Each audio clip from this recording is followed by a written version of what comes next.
વડોદરાના ward number 2ના કોંગ્રેસના ઉમેદવાર દ્વારા ફોર્મ પરત ખેંચાતા સમા મામલતદાર કચેરીમાં ભારે હોબાળો, પોલીસ અને કોંગ્રેસના કાર્યકરો વચ્ચે થયું તીવ્ર ઘર્ષણ। વડોદરામાં સ્થાનિક સ્વરાજની ચૂંટણીના માહોલ વચ્ચે ભાજપ અને કોંગ્રેસના કાર્યકરો વચ્ચે ઉગ્ર રાજકીય ધમાસાણ સર્જાયું છે।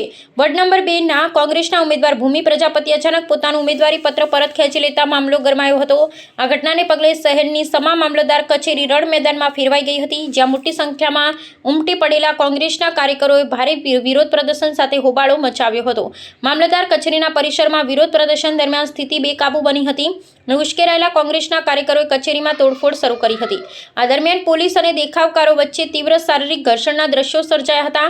કોંગ્રેસના આગેવાનોએ ભાજપના નેતા મહાવીર રાજપુરોહિતની કચેરીમાં હાજરી સામે ગંભીર સવાલો ઉઠાવતા તેમને તાત્કાલિક પરિસરની બહાર કાઢવાની માંગ કરી હતી। વિપક્ષનો આક્ષેપ છે કે સત્તાધારી પક્ષના દબાણ અને પ્રભાવ હેઠળ તેમના ઉમેદવારોને લોકશાહી વિરોધી રીતે ફોર્મ પરત ખેંચવા મજબૂર કરવામાં આવી રહ્યા છે। પરિસ્થિતિની ગંભીરતાને ધ્યાને રાખી ઉચ્ચ પોલીસ અધિકારીઓનો કાફલો તાબડતોબ ઘટના સ્થળે દોડી આવ્યો હતો અને ચુસ્ત સુરક્ષા બંદોબસ્ત તૈનાત કરી દીધો હતો। કાયદો અને વ્યવસ્થાની સ્થિતિ જાળવવા માટે પોલીસે શહેર કોંગ્રેસ પ્રમુખ ઋત્વિજ જોશી, વોર્ડ નંબર 6ના ઉમેદવાર હેરી વોર્ડ સહિત અનેક સક્રિય કાર્યકરોની અટકાયત કરી છે। આ હિંસક પ્રતિક્રિયા અને રાજકીય ટકરાવે વડોદરાના ચૂંટણીલક્ષી વાતાવરણમાં ભારે તંગદિલી પેદા કરી છે।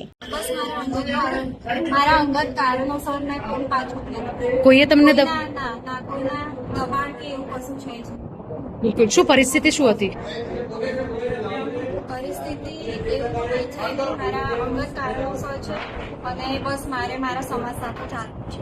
બિલકુલ, તો આપને જે રીતે ફોર્મ પરત ખેંચ્યું, કોંગ્રેસમાંથી ઉમેદવારી પણ આપી હતી, તેમ છતાં આવી રીતે ફોર્મ પરત લેવાનું કારણ? બસ એ મારા અંગત કારણોસર। કોઈએ રાજકીય દબાણ કર્યું હોય, નાણાકીય લાલચ કે એવું કશું? બિલકુલ નહીં। ઓકે, શું થયું? જે ડેમોક્રેટિક સોસાયટી છે એમાં એકબીજાના જે પોઈન્ટ ઓફ વ્યૂ હોય એકબીજા એનું એક્સપ્રેસ કરતા હોય, ડેમોક્રેટિક એક્સપ્રેશન હશે એવું મારું માનવું છે। તેમ છતાં પોલીસ સ્ટેશનમાં અમે પૂછપરછ કરીએ.